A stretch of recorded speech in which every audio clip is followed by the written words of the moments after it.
हर बच्चे ने इस दिल्ली के भूमि पर बहुजन आंदोलन की लड़ाई लड़ी है। आज आपका आज आपका तो पता क्या है। और वही केजरीवाल पिछले 3 साल में 2000 करोड़ के पास, केजरीवाल ने भी 2000 करोड़ के पास उतना पैसा किस पर लगा? एडवर्टाइज में लगा, एडवर्टाइज में लगा। और वही हमारे राजेंद्र पाल गौतम जी एक बुद्धिज्म के फंक्शन में गए, बाबा साहब की दी भाई प्रतिज्ञा को दोहराया, तो केजरीवाल जी ने राजेंद्र पाल जी की छुट्टी करवा दी।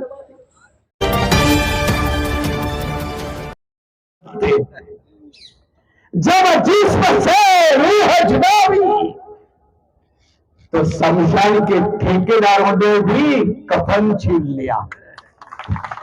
ऐसी देश की हालात बनाने के लिए क्या मोदी सरकार को कोसना नहीं चाहिए? और बाबा साहब अंबेडकर ने कहा सरकारें आएगी, सरकारें जाएगी, लेकिन बड़ी मेहनत के साथ इन सरकारें बनवाने की तरकीब और उसकी मैकेनिज्म, उसका पॉलिटिकल वेपन मैं संविधान के माध्यम से आपके हाथ में छोड़ रहा हूं। पार्लियामेंट का वो भाषण बहुत लोगों को समझ में नहीं आया, तो बाबा साहब ने कहा मैं इस देश के अनपढ़ गवार महिला समेत सारे लोगों को वोट का अधिकार दे रहा हूं। उस एक वोट की कीमत और राजा महाराजा की वोट की कीमत दोनों बराबर होगी, और मेरा गरीब आदमी एक न एक दिन उसी वोट के सहारे दिल्ली के तख्त पर जाकर बैठेगा। बाबा साहब की यह संवैधानिक सोच उस कांग्रेस वालों को अच्छी नहीं लगी। उसमें एक आचार्य कृपलानी थे, उन्होंने बाबा साहब को कहा बाबा साहब आपका सपना कभी साकार नहीं होगा। बाबा साहब ने कृपलानी को पूछा क्यों नहीं होगा?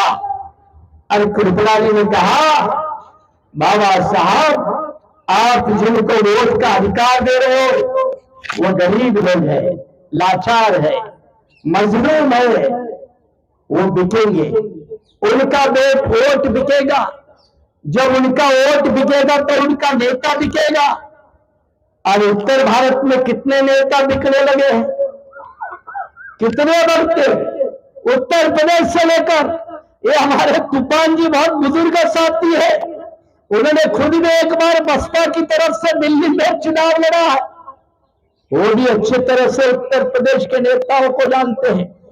कहते ना लुटेरे लीडरों की लीडरी देखी नहीं जाती, भूखमरी तंग बस्ती देखी नहीं जाती। लुटेरे लीडरों की लीडरी देखी नहीं जाती, भूखमरी तंग बस्ती देखी नहीं जाती। हम देखते हैं उनके सल्तनत को अपने नेक नजरों से, लेकिन उनको हमारी झोपड़ी भी देखी नहीं जाती।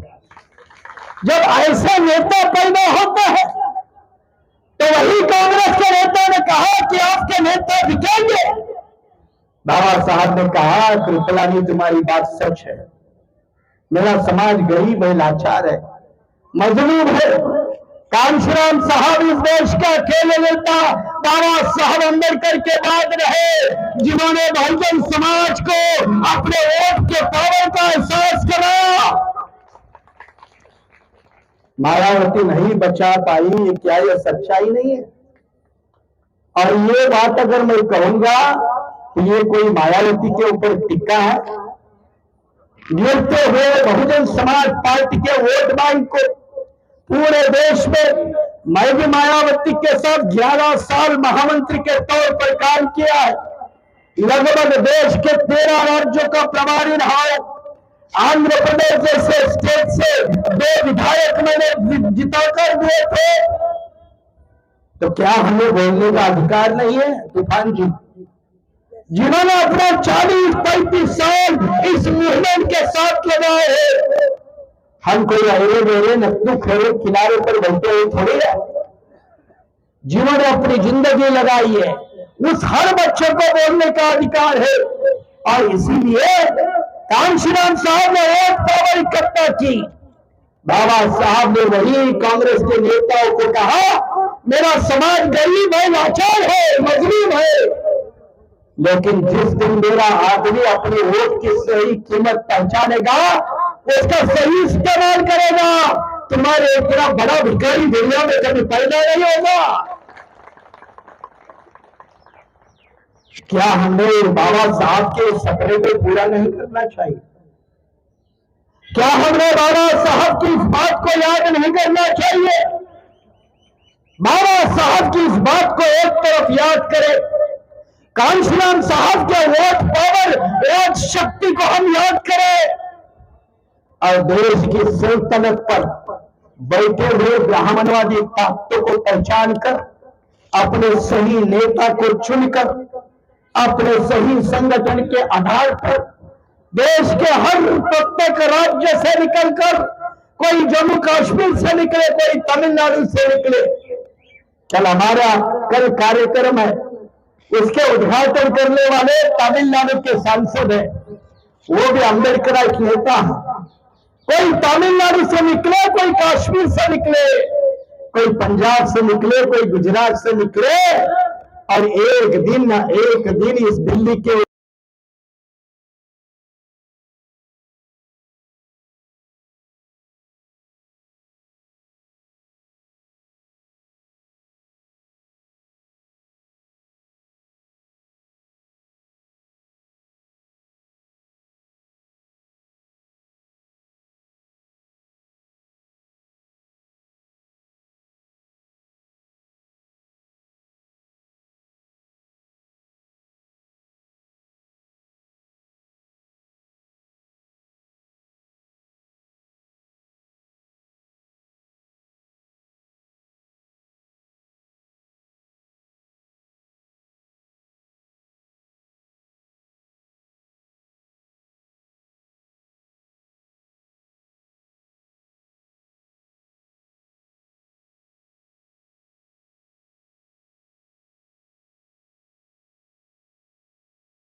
नॉर्थ वाले समझते, साउथ वाले महारानी की भाषा नहीं समझते। महारानी एक वक्त इसी दिल्ली का 17% वोट था। यही तूफान जैसे हमारे कर्मठ कार्यकर्ता के बदौलत हर बच्चे ने इस दिल्ली के भूमि पर बहुजन आंदोलन की लड़ाई लड़ी है। आज आपका आज आपका तो पता क्या है। और वही केजरीवाल पिछले 3 साल में 2000 करोड़ के पास, केजरीवाल ने भी 2000 करोड़ के पास उतना पैसा किस पर लगा? एडवर्टाइज में लगा, एडवर्टाइज में लगा। और वही हमारे राजेंद्र पाल गौतम जी एक बुद्धिज्म के फंक्शन में गए, बाबा साहब की दी भाई प्रतिज्ञा को दोहराया, तो केजरीवाल जी ने राजेंद्र पाल जी की छुट्टी करवा दी। राजेंद्र पाल जी की छुट्टी करवाई। मैंने राजेंद्र पाल जी को मुंबई बनवाया, बुलाया, उनका सत्कार करवाया, महाराष्ट्र के दूसरे नगरों में भी उसका सत्कार करवाया। और बाबा साहब द्वारा दी गई 22 प्रतिज्ञा को दोहराना अगर गुनाह है, तो किसी शेर ने शायर ने कहा है कि अगर सच कहना गुनाह है तो सारे कौम के हम गुनहगार बनना पसंद करेंगे, हमें किसी की फिक्र नहीं है। और इसी दावे के साथ आने वाले दिनों में आप कहोगे माने साहब पूरा दिन धरना प्रदर्शन चलाना राहुल आसान नहीं होता, आप सब जानते हैं। लेकिन यहाँ एक भी पैसा हुआ आदमी कोई रेंटल नहीं है। उत्तर प्रदेश में रेंटल नेता भी मिलता है और कार्यकर्ता भी मिलता है। यहाँ कोई रेंटल नहीं है। हर कोई बंदा अपनी रेलवे टिकट निकाल कर पहुंचा। किस उम्मीद से पहुंचा? हमारी तमाम सारी महिलाएं, उसमें आदिवासी समाज की भी महिला है, मुस्लिम समाज की भी महिला है, ओबीसी समाज की भी महिला है, पुरुष तो है ही। यही तो कांशीराम साहब का बहुजन समाज का फॉर्मूला है। और इसी फॉर्मूला का बनाकर जब देश के कोने कोने से लोग यहाँ इकट्ठे होंगे तो कहते हैं ना, अभी तो यह लड़ाई है, आगे और लड़ाई है। और ये आगे के लड़ाई का आज एक ऐलान है, ये शुरुआत है। An well beginning is the half done. एक अच्छी शुरुआत करना एक आधे रास्ते को मुकाम पर तय करने जैसी बात है। आज हमने कदम रखे हैं, आने वाला भविष्य उसकी तरफ उतनी ही रफ्तार के साथ हम बढ़ेंगे। और ऐसे बढ़ते हुए रास्ते में आप भी सारे लोग, चाहे छोटे मोटे पत्रकार हो, क्योंकि हमारी कोई न्यूज कल बड़ी मीडिया में नहीं छपेगी, हमको पता, हमको पता। मैं खुद रिपब्लिकन टीवी चैनल पे डिबेट में रहता हूँ। अर्नब गोस्वामी भी मेरा निजी फ्रेंड है। कभी कभी उनके लफड़े समझने के लिए ऐसे लोगों से दोस्ती करनी पड़ती है। तो पत्रकार लोग काफी अंदर के इनपुट देते हैं, सच है ना? क्योंकि ये सारे लोग इधर उधर जाते रहते हैं, उनके पास इनपुट रहता है। तो ये तमाम सारे पत्रकार हमारी कोई खबर नहीं छापेंगे, मुझे पता है। इसीलिए तो कांशीराम साहब ने पत्रकारों को एक अलग ट्रीटमेंट दी थी, मतलब ट्रीट दी थी। ट्रीट समझते ना? तब मैं था बंगले के सामने, मैं खुद था उस समय पे मौजूद था। और इसीलिए पत्रकार कोई बड़ी खबर देंगे, कोई परवाह नहीं। बाबा साहब की भाषा और कांशीराम जी की भाषा, जितने पत्रकार हमको मारेंगे उतना हमारा कार्यकर्ता डबल ताकत से खड़ा होगा।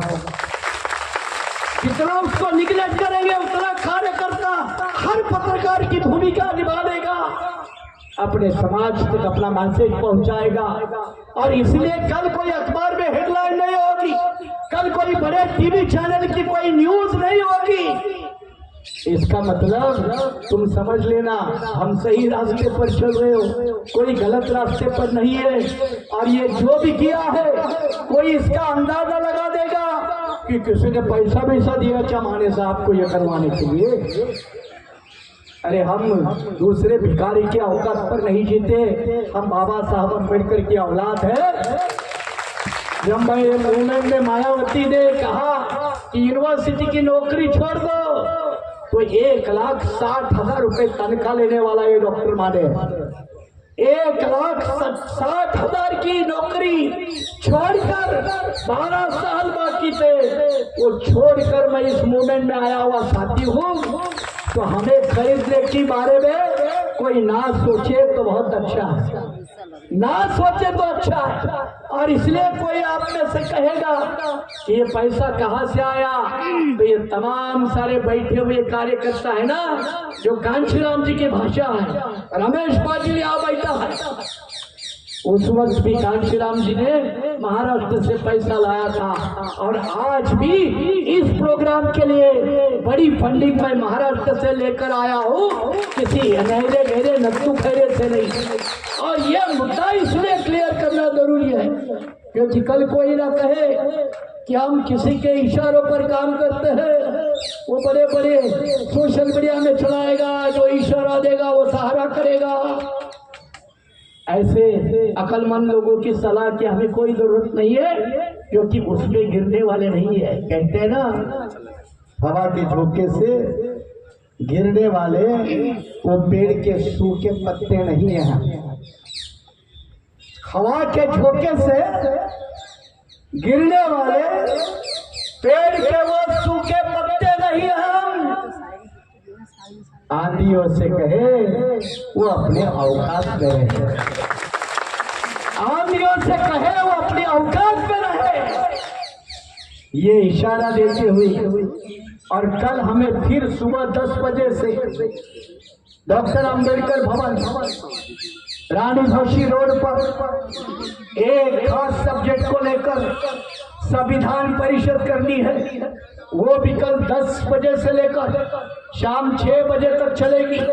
इसमें भी तमाम सारे कार्यकर्ता, मुझे मालूम है किसी को ताजमहल देखना है, मुमताज को तो नहीं देख पाए, तो चलो ताजमहल देखने जाएंगे।